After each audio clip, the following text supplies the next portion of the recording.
The waiting game, when you're waiting to buy a home, people don't know why. I don't think they have any reason for it or any logic behind it. Like sometimes that's a great idea. Like if it fits your lifestyle, wait. Like when I moved to Tampa, I didn't buy a home right away. I was waiting to buy, but I had a reason for it. I didn't know where I wanted to live yet. So it's a pretty good reason. But I think a lot of people say they're waiting to buy because they're waiting for like some crash. So everybody's waiting for the housing market to crash and home values are going to be so much cheaper because they're expensive currently.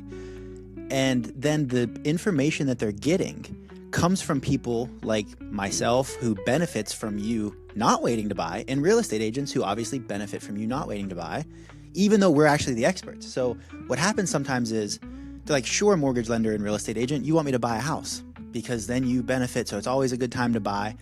And so that clouds sometimes the fact that the information is still true and the fact that it is a good time to buy. And then, well, why is it a good time to buy?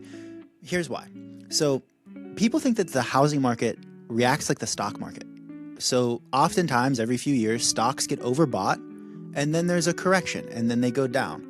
And people somehow think that the housing market is akin to the stock market. But in reality, the housing market is more of a commodity. It's closer to the price of eggs than it is the price of a stock because you live in a home. You don't live in a stock. That's number one.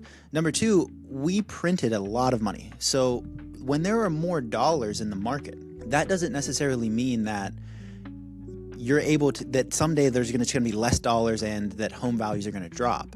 What happens is your buying power is just lower. Your dollars are just worth less. They're not going to suddenly be worth more. So homes aren't more expensive as much as your dollars buy less of them, if that makes sense. So like the reason I say it's similar to a price of eggs is if you're waiting for eggs to go back to $1 a dozen, that's probably not going to happen in the same way that housing prices aren't just like suddenly going to be cheaper.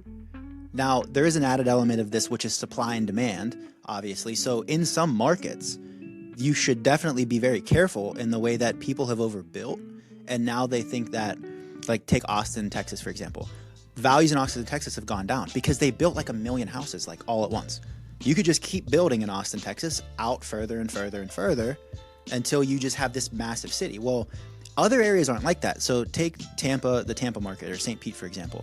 It's a peninsula. You can't just build out. There's nowhere to build. So you have a fixed amount of inventory. People are like, well, I think the values are going to drop. And they will correct and they'll go down and up slightly. But I think that a lot of people will just wait because they literally think that that house that's $500,000 could easily be $300,000 in like 6 months. And that's not going to happen. Like they're not just going to crash down to like zero. There can be corrections. But then what ends up happening is if that's your mentality, well, I think housing prices are going to crash. Good luck trying to time the market.